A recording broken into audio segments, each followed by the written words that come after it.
Are we waiting for something? Yeah, just waiting to make confirmation that we are live. Okay. We may be, that is one confirmation of it.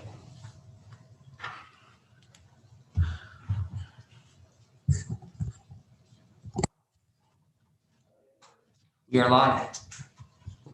I call this meeting to order. Will you please stand for the Pledge of Allegiance?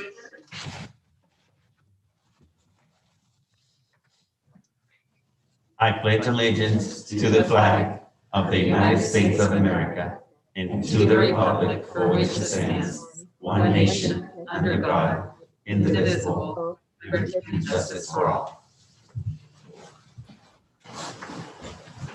Thank you, Hugo.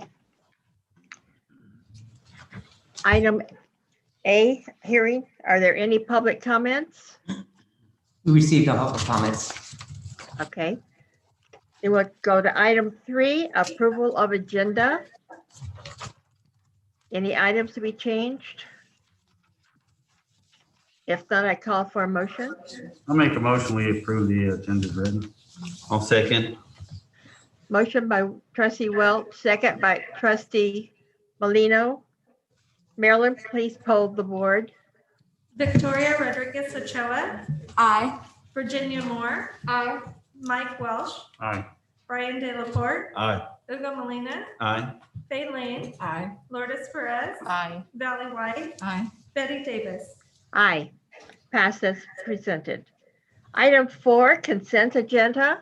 Is there any item that anyone would like to have pulled? If not, I'll call for, I'll make a motion to approve consent agenda as presented. I second.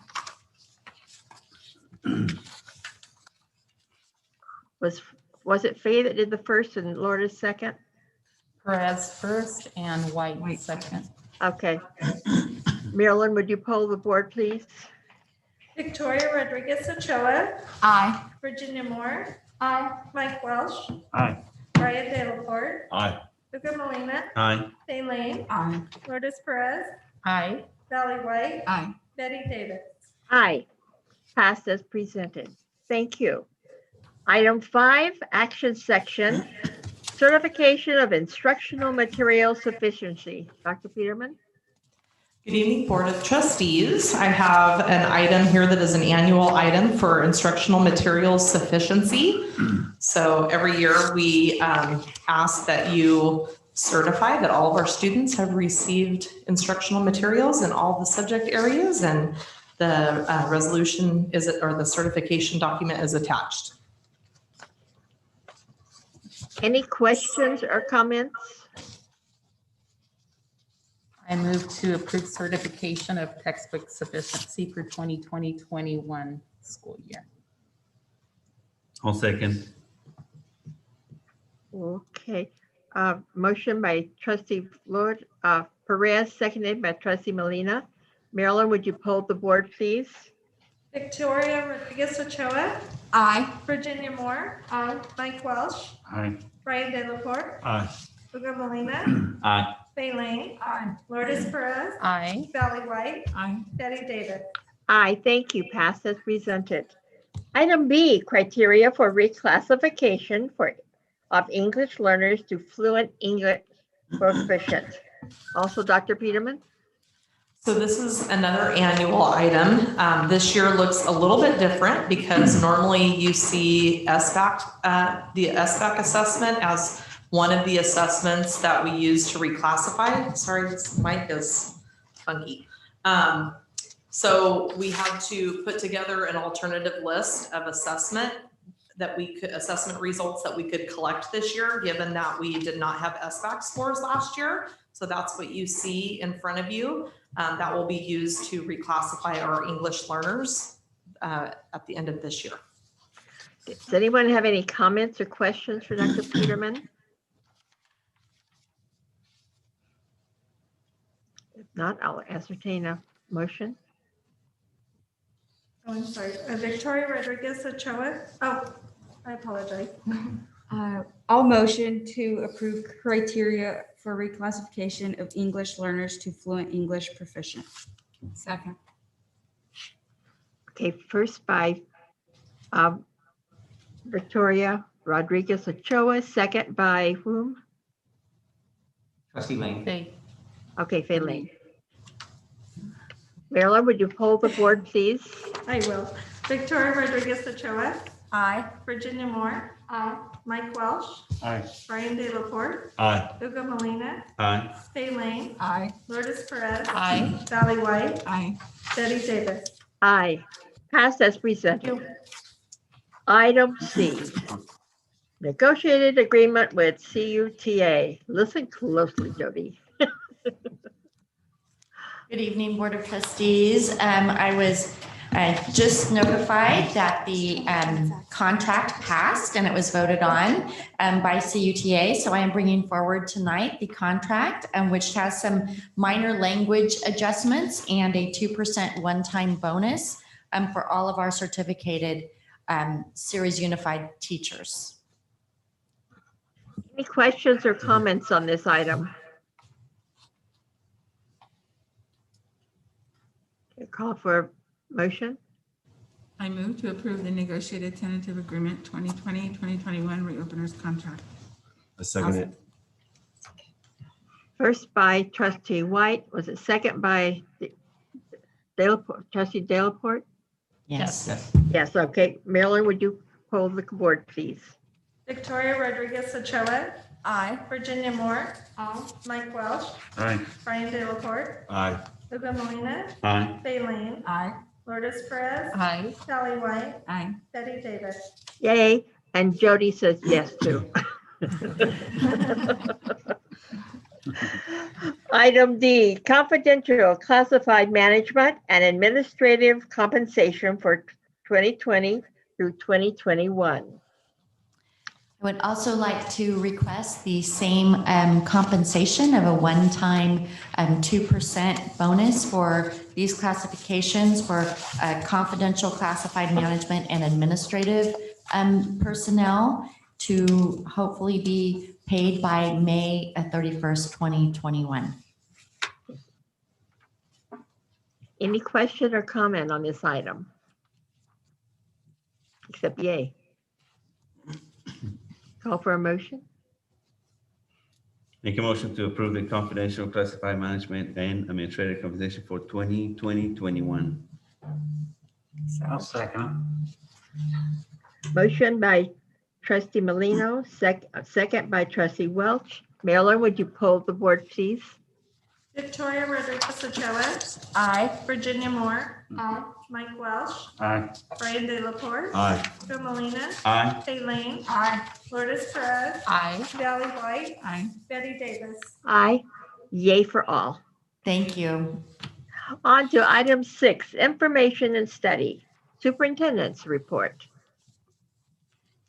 Thank you. Just a couple of quick comments. One is that I'm happy to tell you that we completed the sale of the bonds for the refinance that we were working on. And Okay.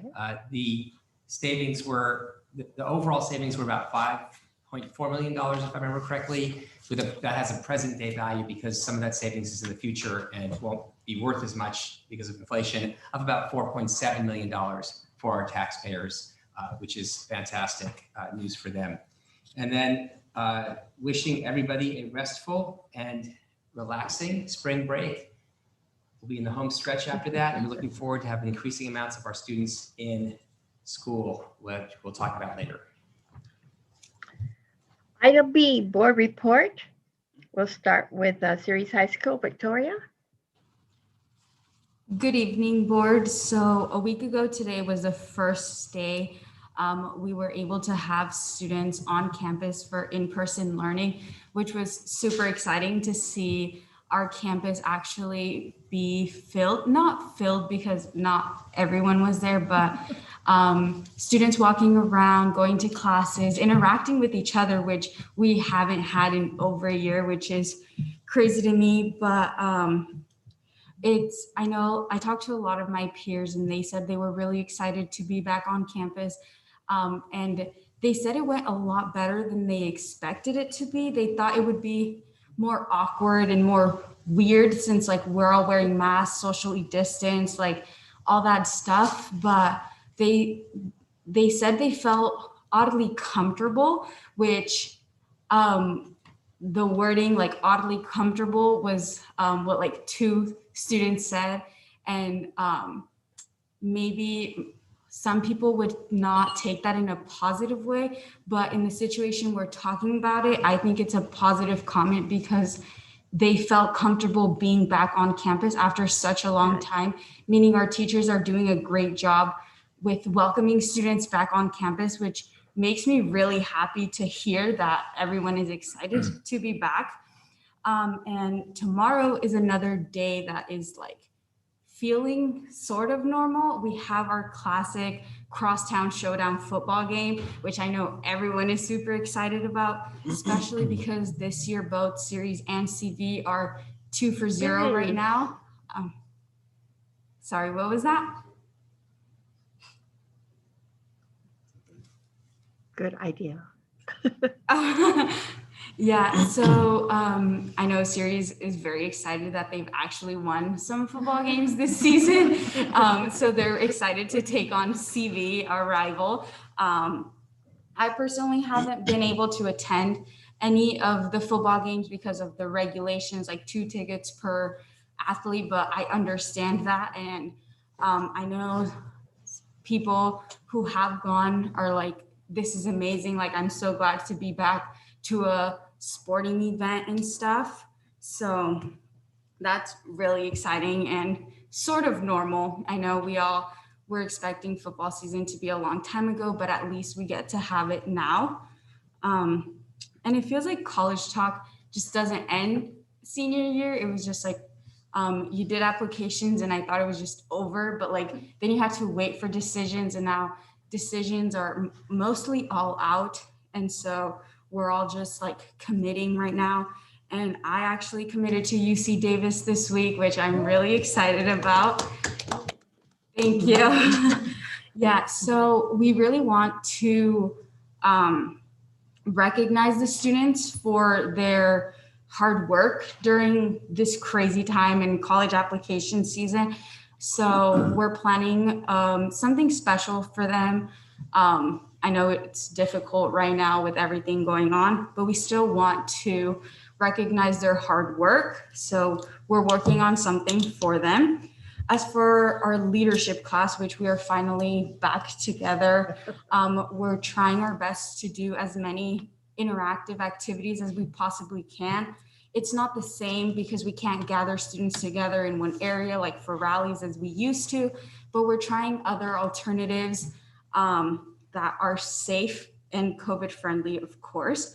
And some of us are actually attending the annual Castle meeting this next weekend, which we hope to, it's virtual, so we can actually attend in person, sadly, but we hope we'll be able to bring back new ideas and ways that we can better our campus now that we're actually in person with more students. And that's all I have for you today. Thank you. Thank you very, very much. Represent your peers greatly. Virginia? Good evening, everyone. So as Victoria was mentioning in her report, 1 week ago today was the first day that half of our students were able to be back on campus. And as she said, it was very exciting. I'm personally a Tuesday, Friday gal, so I wasn't here on Thursday. But on Friday morning when I woke up, I had to go in at 7 a.m. to decorate my campus with my fellow leadership students. So for both days, we welcomed students with like posters and music and balloons and stuff, and just tried to like make it kind of seem like this is the spirit day you guys have all been waiting for, even though it was like totally different and everything was like kind of weird. But the first day was really fun. A lot of students, as Victoria said, like mentioned these exact words, which was like surprisingly safe. I think a lot of students are really apprehensive about returning to school because of COVID and contracting and spreading the virus. But the way that the administrators at the school and the teachers have been dealing with everything, it's like extremely safe and straight to the point. There's no confusion about what we should be doing, how we should act. It's all laid out in front of us. And we know what to do, and if we don't follow those rules, then we understand that there will be consequences involved. So like some examples of the things that we have to do upon entering classrooms is like wiping down our desks. We can't take off our masks for anything except like drinking water. And then as soon as we leave our classrooms, we wipe down our desks as well, and we have to follow certain like pathways in the hallway. We can only go one direction inside buildings, which might sit kind of confusing, but at the same time, it really decreases the amount of traffic that's in the hallways at any given point in time, which really contributes to like the overall like comfortable feeling that students are able to have, even though it's like really scary being back at school with so many students. It feels relatively safe given the circumstances. And so I'm really appreciative to my administrators, my teachers that are making the transition as easy as possible.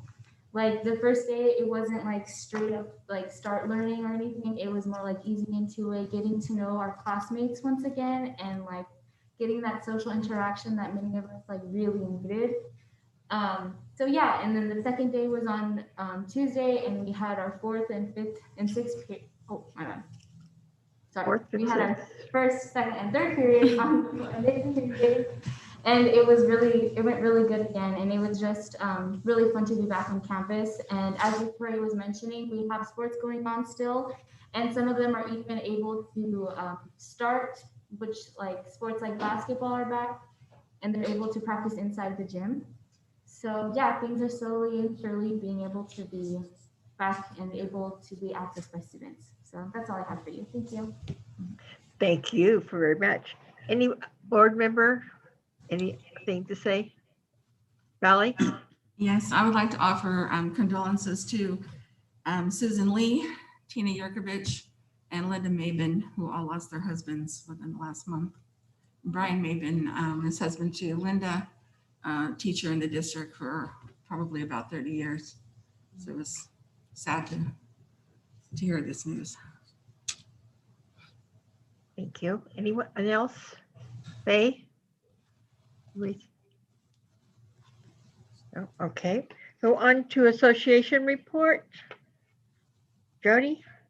CUTA? Oh, I'm sorry, it says CSEA, but I didn't see anyone. Oh, anyone from here from CSEA? David's going to get them. Yes, Vern is headed out of town right after work, so he asked me to speak. And Okay. he just wanted to share that we've agreed to a tentative agreement with our contract yesterday. So CSEA and its members are very excited. We'll be presenting that to you at the next board meeting. Thank you. Okay, very good news. Yay. Thank you, David. Okay, CUTA, Jody. Hi, good evening. Just wanted to kind of say the same thing. We just finished voting not long ago on our contract, and it passed overwhelmingly. I also wanted to thank Dr. Wickham for inviting Ken and I to sit in on the interview panels for the 2 positions yesterday that the district is hiring for. And we really appreciate the fact that you value our input. And I hope everybody has a great week of spring break. Thank you very much. Item D, Dan, long-term debt and financing.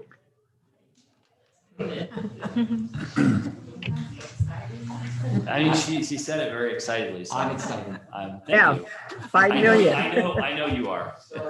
I know one person. This will be the fastest 2 minutes we ever live. Say long-term debt. It could be Oh, my goodness. different hours. So.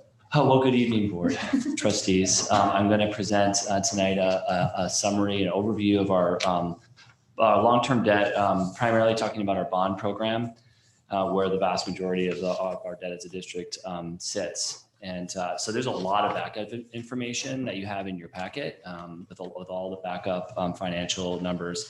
You're going to see the most important information on the slides, and then I'll make a few comments on each slide and take any questions that you have as we go along.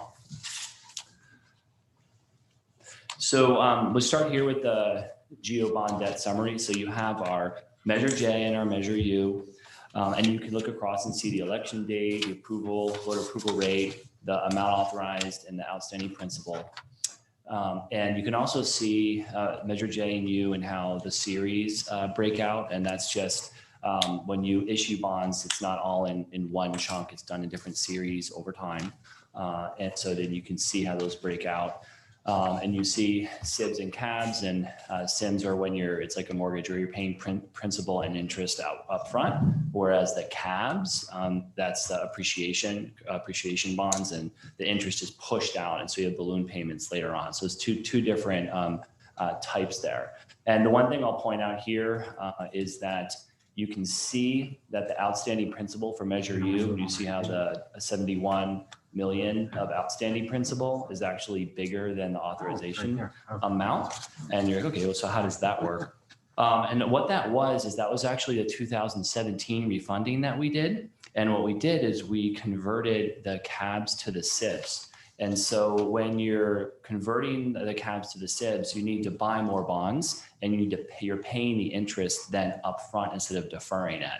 But by doing that, we had what our consultants say is one of the most successful refinances that they had seen over recent years. We had saved $22 million in that refunding out to 2049, which with that amount that you're refunding, it was an extremely high percentage. So we did really, really well with that refunding.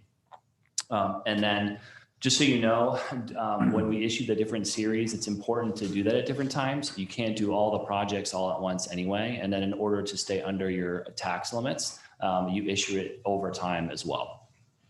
Okay. And with Measure U and Measure J, you're talking about lots of different projects in the district, including dollars for CV and also Cesar Chavez, multi-purpose rooms, CDE projects, classroom wings, all of those construction projects over time. Dan, if I can Yes. start up quick, it looks to me like from this now that we are down to where the only CABs, which are capital appreciation bonds, which are bonds where you don't pay the interest until many years down the road. So you pay interest on top of interest, which if that doesn't sound good, it's because it's not. The only ones we have left now are on Measure J from the very first series that we did, the Series A CABs, which was only $2 million worth of CABs. So it was a very small one that was not callable, so it cannot be refinanced if I remember correctly. Correct. Other than that, it looks to me like everything is now being converted to current interest bonds. So the issues that we were having with those CABs, those capital appreciation bonds are gone. Correct. Okay, and then what you see in the bond summary is just a little more detail. You can look at the elections there, and then all the series broken out. But what I'll point out is, as Scott was just mentioning, if you go across to the optional redemption, that's where you could see if there was a refunding or if it is callable in an upcoming year. And so that's how you track if we want to do any of these refundings to save taxpayer dollars like we've been doing in the past several years and have done when the market conditions are right. And that's why we did the recent one. And of course, we work with our consultants and they say, look, market conditions are good. You can save taxpayer dollars. Let's start working on this. And we say, yes, let's look at it. And that's how we land on where we did yesterday, where we saved another $4.7 million. And so that's something we'll continue doing, of course. And also, you can see those right there at the 2010 and the 2013 refundings, the fourth and fifth lines of 2001. I have Yes, a sir. question. I have a question for you then. So do you have to pay points or anything when you refinance something like that? Is there a fee associated with it?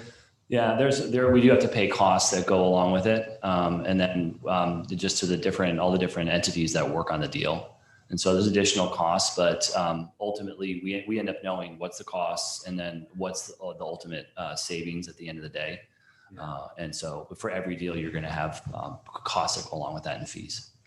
Okay. I was just wondering because like most deals, like you have to pay like a point or 1.5. That's 1% or 1.5%. So that would be hard to do in something that large. So I'm sure the fees are probably structured lower. You actually don't pay points per se, you pay fees. Yeah, just fees. That's a big difference. Yeah. So just for my own information, thanks. Absolutely. And then just as if you remember from the past, the barometers are that we don't want to pay more than a 4-to-1 payback ratio for any deal. We're successful at getting to that. You're going to have bonds stretch out over many, many years and in most cases decades. And so the amount you're paying ultimately is going to be multifold over what the original principal. But you want to stay to where you're not paying more than 4 times that amount, the 4-to-1 ratio. And you also want to keep under the $60 pay rate for $100,000 SS value. And you're going to see those 2 key barometers. And we're doing a really good job of staying faithful to those.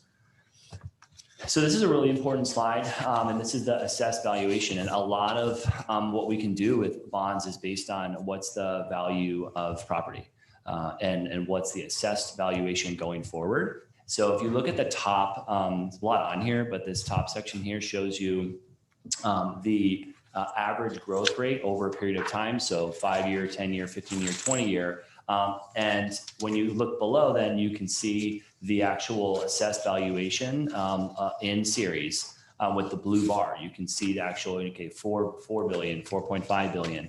And the green line shows you the percent change, okay, as you go through the years. And you say city, you mean yes, city of series or series? Right. Series school district. It's the school district. Oh, school district. Okay, as opposed to city. Okay. Correct. So it includes most of the city plus the country areas. Yeah. That's what I was wondering. Thank you. Yeah, absolutely. And what you can see is that over time, you can assume a 4% or higher increase year over year in series, which is above the state average. And you can see that it's fluctuated over time. You have some years where you have percent change that is going based on how the economy is going, market conditions, way over a 4%. And then you have times where you are having a negative percent change. But over time, you're looking at, pretty reliably 4% for series. And so then when they look forward, they can base assumptions on the kind of tax revenue that we would be able to gain based on that 4% growth rate. And so and when you go to the bottom here, this box, you can see, the current assessed valuation is 4.5. Didn't mean to do that. $4.5 billion right here. And then you get your bonding capacity by multiplying that by 2.5 and then reducing the amount of total debt you have now, the 85, and you get this bonding capacity of 28 million. But you can't look at that and say, okay, well, if we go out for a bond, that's how much. Well, we can go out for a $28 million bond. It's like a couple projects these days. But that's not the case. That's the bonding capacity now. But when you're going for a bond and you're looking out, 20, 30, 40 years, and they're looking at a 4% growth rate in series, you're looking at, okay, well, you can do an $80 million bond. You can do a $90 million bond without even going for a waiver. When a waiver is, you can go beyond the stated capacity. So just keep that in mind when you see that bonding capacity number. Questions there? Okay, and then you see a breakout slide here for 2001. And you'll see one for 2008 too. But what I'll just point out is I mentioned that $60 wanting to stay underneath $60 per 100,000 of assessed value for each of the bonds you do. It doesn't mean cumulatively all the bonds that you have out that overlap. It's each one. So you'll see that we're well under for Measure J, well under the $60. And you can look down at the series and see, how the amounts break down in there. And then the final payoff is 2033 for Measure J, which is really when you're talking about bonds, that's not very far from now. And then you're able to drop off, how that's playing into your debt and you're reducing your debt. So as we look forward, districts have to take on debt to modernize and to do bonds. So you just don't get the funding from the state nowhere close to do the construction and the modernization you need to do. So, debt is something you have to take on as a district. Are you doing the appropriate deals and are you able to do the things you need to do in your district and keep interest rates low and meet some of these bars that we set? And so we're definitely under the $60 there.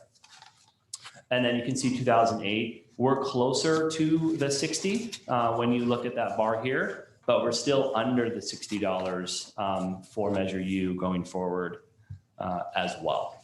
And so we're meeting that goal. I will say here, that we have a payoff in 2051 would be our payoff. If there's going to be a refinance, another refinance coming up, we believe it would be from Measure U, probably next year if market conditions are still favorable. We may be coming back for another refinance to save taxpayer dollars. So that's what we have our eye on next. I'll check back with you. I'll be 100 years old. And then this is what I said. This is where it's combined, where you can see, you take the two and you're under $60 for each, but then you combining them and you have $108 per 100,000 assessed value. And so that gives you the combined numbers. And then I'll take questions after I make a couple closing points. I'll just say that the keys are that we've taken out debt that's been necessary for the district, and that we use the funds in a way that matches how we communicate with all stakeholders and what the needs are. And so the process that plays out there. And then we're making fiscally sound fundings and refundings, and that we're just staying on top of the opportunities to save taxpayer dollars with the refinances. So I think we're in good shape and as a district, and we'll stay on it. If you have any questions for me? I like how they presented this. Yeah, I like that. Much clearer. Thank you. Thank you very much. Thank you. Yeah, good presentation. Thank you. Our item 7 is research. Each of you can read it. Actually, Sorry, I forgot Scott. Sorry, Scott. I know that's not intentional. Sorry, Scott. No worries. I have a couple items and we're gonna do some more numbers if that's okay. I'm gonna start by sharing my screen here if I can figure out where I am, make sure I'm on the right spot. I wanted to share a couple things. We'll start pretty globally with the entire United States, and then go down. So I just wanted to share something with you because for quite a while, California was struggling with COVID pretty badly compared to the country as a whole. You'll notice this map here is one that tracks the number of cases per day on a rolling 7-day average. It shows all the states here. There's color, they have their own color coding. It does not correspond to California's reopening color coding, but you get the idea. Red is bad, yellow, green are good. California is yellow, and actually California, if you look to the right here, you can see this, is now Guam and the Northern Mariana Islands, while they're important and we don't want to diminish them, they are not states, and they're actually very small tropical places that have some advantages in terms of weather on COVID. California is the best state right now as far as COVID goes. And it's actually the best state by quite a little bit. We passed Hawaii, and that's something to be real proud of what's happening. The best means least numbers. Best means least, yes. We don't want to be up here in one of these red states who are the best. If you want to know, right. Rhode Island and New York are at the top of the list right now. This is where you don't want to be.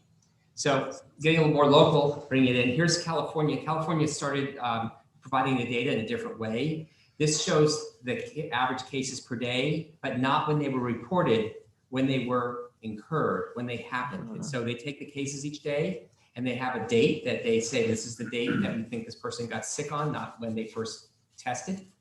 And they put it back. So you're putting these cases backwards on the calendar. What happens, you'll notice there's a gray bar on the right of the graph over here. Sorry about that. That gray bar tells you a zone where the state's saying the cases aren't all in yet.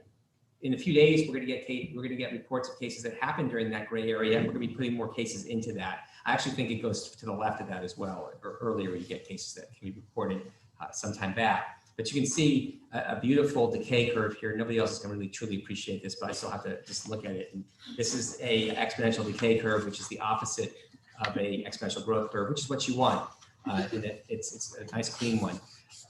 Here's a list by county on the left here. You'll see that Stanislaus is at the top of the list or towards the top of the list. It's not where you want to be. The good news is while we were 3rd place a few days ago, we are now in 6th place and dropping. Our case rate is now under 10. So hopefully by next Tuesday when it's reported, we will continue to qualify for red, not because of our testing positivity, but because our case rate's under 10, which is where it is. And you can see that here. You can see the concern we had after we bottomed out. We hit a little road bump right in here, and it's like concerning, but it does appear that we are not coming off of that. So we want people to continue to be safe, continue to drive those case counts down. We'd love to Santa Claus County to work its way to orange. The restrictions ease as we get further, the numbers further depressed. Instead of having 1/4 capacity restaurants, you can have 1/2 capacity. These numbers, while they don't affect schools directly, they do affect things as far as how comfortable we are, how fast we open up, and also what's happening as far as spread and quarantines of kids. And we want to have as little of that as possible. So I'm going to stop sharing now because that's probably enough of that. I want to run through really fast what we're doing. I know we've talked about it before, but I just want to make sure everybody is clear. It's a great thing. Our elementary students no longer have distance learning days. The last distance learning day was yesterday. So today was a full day of school. Every kid was in school or could have been in school. We do have between 6 and 7%. I think it was 440 students last I looked at the elementary school who are on distance learning still in custom classroom. But that 6 or 7% is far under other districts. Most of our kids are enrolled coming to instruction every day, and now all students are back every day. So officially after spring break, we are every kid every day, but actually today, since there's no more distance learning Wednesdays in front of them, today was you can think of it as the first day of full in-person learning for elementaries. Now, secondary is a trickier category to deal with because we have mixing where kids switch periods. We have older kids who are more susceptible to getting infected, and so we're taking it more cautiously, and we are taking it cautiously. We have been on a half-day hybrid, as our student board reps described, since a week ago today. We've completed one cycle through where they've seen all their periods. We will have one more cycle at a half-day hybrid starting on Monday, April 12th, going through that week. What we're looking for right now are two things, and one of them we already have the answer for. The first is how are our students doing with the procedures, walking through the hallways in certain unidirectional traffic patterns. So if I get out of class and I have to go to my right, but my class is to my left, I have to take a big loop around to get back to my class. And I'm sure kids are frustrated doing that, but we want kids traveling in the same direction. It's safer. Working through lunch lines. I know they're getting lunch and going, but just working through those lunch lines is helpful for us to learn about how that works. If it was only about that, how kids are dealing with it, we'd be ready for a full day hybrid on Monday the 12th. There's one more piece though that you can't see that we need to know. We've had some kids come to school and end up being sick, and we have to then quarantine the students who are immediately around them in their classes. And we're not having to quarantine whole classes anymore. We're just having to quarantine students who were close by, which is really means there's many fewer kids being quarantined. What we want to find out is the students who are quarantined, who were exposed to another student potentially, did they get sick? Did they contract COVID? Because if we're having spread at school, we need to know that before we go rush into full day hybrid, because we're going to have that many more kids exposed if we do that. It does appear right now that we're not seeing spread, but we've only been in school for a week. It's a little too fast to tell right now, correct? So by the time we get back from spring break, we should have the answer to that question, which means on Monday or Tuesday of next week, so Monday, not next week, the week after. So on the 12th or 13th, we should be able to announce to everybody, we're satisfied that we're not going to create a lot of spread by bringing everybody back to full days. We're going to go on to a full day hybrid on April 19th. I would be very cautiously optimistic that we'll be able to do that, but we don't want to rush into it. We will then go 2 weeks, at least 2 weeks on a full day hybrid. Once we've done 2 weeks on a full day hybrid, we will assess towards the end of that period, are we ready to take the big plunge? And the big plunge is every kid, every day. I don't want to promise about that because there's several factors Sirius is dealing with that are different than other districts. We have at the secondary level, over 95% of our students enrolled in in-person instruction in the hybrid. In most districts, 5% on distance learning. In most districts, that number is actually 25, 35, as high as 50% of the kids are doing distance learning because they're participating at the same time as the class is going on, which is really difficult teaching environment. I teach at Stan State, as you all know, one night a week, and I teach through Zoom. I cannot imagine having half of my class in person, half of my class on camera because how I teach on Zoom to do student engagement is extremely different using breakout rooms and chats and other things than it is in person. And so combining them, I think, lessens the efficacy. And we wanted to focus on in-person instruction, which we've successfully been able to do because 95% of our students are in person. That's great, but that brings us to a little handicapping condition, which is when we go to bring everybody back, we're not bringing back half or 2/3 or 3/4 of our students at the same time. We're bringing back 95% of our students at the same time. Our classrooms will be full. They will be full. So we have to be careful. That said, I really am anticipating us and wanting to be able to have us go back to full in-person instruction at the secondaries sometime in May for a couple of reasons. One is I think it's good for kids. And if we can do it safely, we need to do it. The other is that we are going to be in August back full time. And we need to not be on distance learning anymore. And we need to have some experience doing everybody there every day. So there's a number of reasons that are going to push us to bring everybody back sometime in May if we can do it safely. But always, if we can do it safely. So that's where we're at right now. I wanted the board to be aware. That's kind of the game plan for the rest of the year. One more piece, graduations. So we are going to have graduations. Each student will get, for right now, 2 tickets. If conditions improve substantially, I don't know that there's time for them to improve enough. We may be able to go to more than that, but right now it's 2 tickets per graduate. The state is being extremely strict about the rules. 6 feet of distance other than immediate family members. So if I bring my parents, they can sit together, not socially distanced, but everybody else is 6 feet away from them. The graduates are 6 feet apart. Everyone's masked at all times. When we walk the stage, we don't get hugs and handshakes. They actually say no hugs and no handshakes. They've outlawed that. They've forbidden it. There has to be some way of distributing diploma covers that is not me handing with my hands, unwashed hands, to each kid, because if I have COVID, I just spread it to the entire graduating class potentially. So we'll work through procedures, maybe involve a lot of hand washing. We may be able to have board members handing diploma covers, but then, keep cleaning hands frequently and visibly to the audience. And as we go through that ceremony, the ceremonies will be a little bit shorter than normal, and not a lot shorter, but a little bit shorter, and down to the bare elements that we need to have. And they will be live and in person, and kids will get the experience of walking the stage. I think we should focus on the good, which is their parents should be able to see them do that. So more updates as we get closer, but that's what we're looking at now. Each school will be conducting its graduations at their location or promotions at their locations. And so we'll be divvying all that up as we get closer. Virginia or Victoria, do you have a question for him or comment? Yes, so I heard that there was a possibility of graduation being live streamed. So like if, there's only 2 tickets, only like my parents would be able to go, but what if like my grandparents and my sibling or my aunts and uncles want to watch? Thank you for bringing that. That's an actually excellent question. And I have more than just possibilities. It will be live streamed. We are setting up for that. So because we understand that there are more than 2 people in each student's life who want to see them graduate. Yeah. So it'll be live streamed. I'm sure it'll be recorded. So we'll have you be able to get that afterwards. And I was going to say a videotape, but it won't be a tape. It'll be some other way.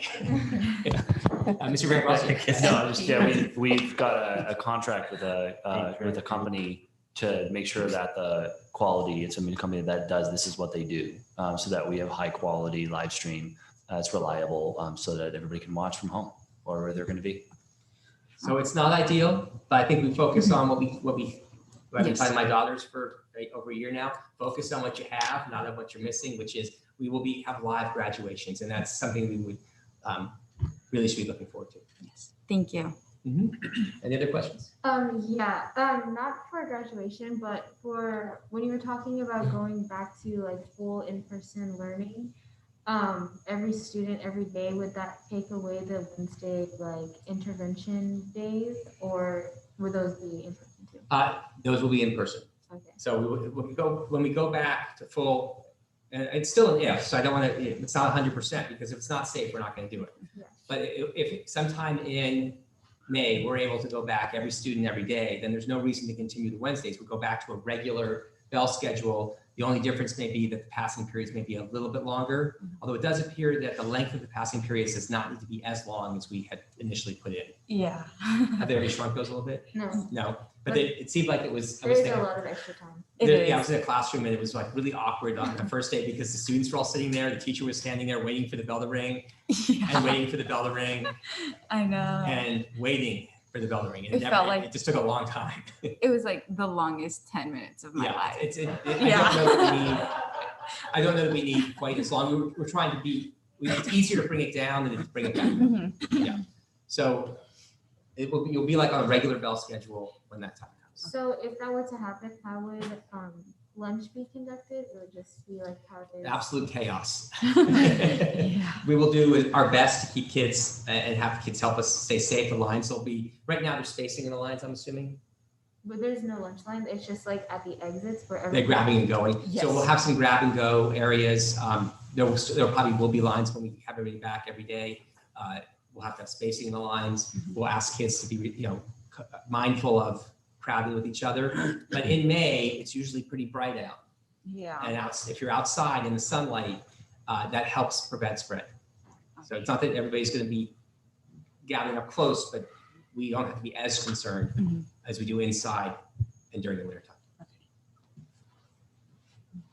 Any other Really nice. I'm sorry, there's one last comment. It'd be really, really nice to get a couple, 3-4 weeks of in-person full time, everybody there if we can. Yes. Any other questions or comments for him? Okay, then we'll go on to 7. Research. Any comment that those are for board members to look at, read?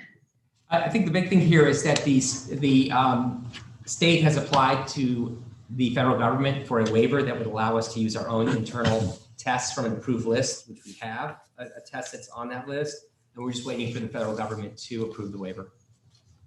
Good.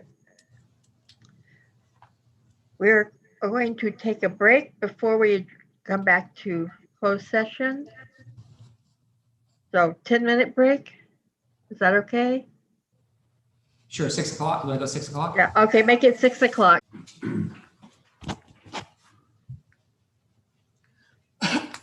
We could be live. We just want to make 100% sure we are. Are we okay yet? Not quite yet. We are now good. We're back to open session. Is there any report out of closed session? Yes. In closed session, the board unanimously approved a resolution authorizing the administration to immediately suspend and initiate dismissal proceedings against a permanent certificated employee. The board strongly believes that the protection of students is paramount, and our teachers are notified each year about appropriate behavior around students. Inappropriate conduct will not be tolerated. The circumstances that have led to the arrest of one of our employees does not represent the overall exemplary behavior and actions taken by the vast majority of our staff every day. We cannot comment further on specifics of this case. We will continue to cooperate with law enforcement as necessary. Thank you. This meeting is adjourned.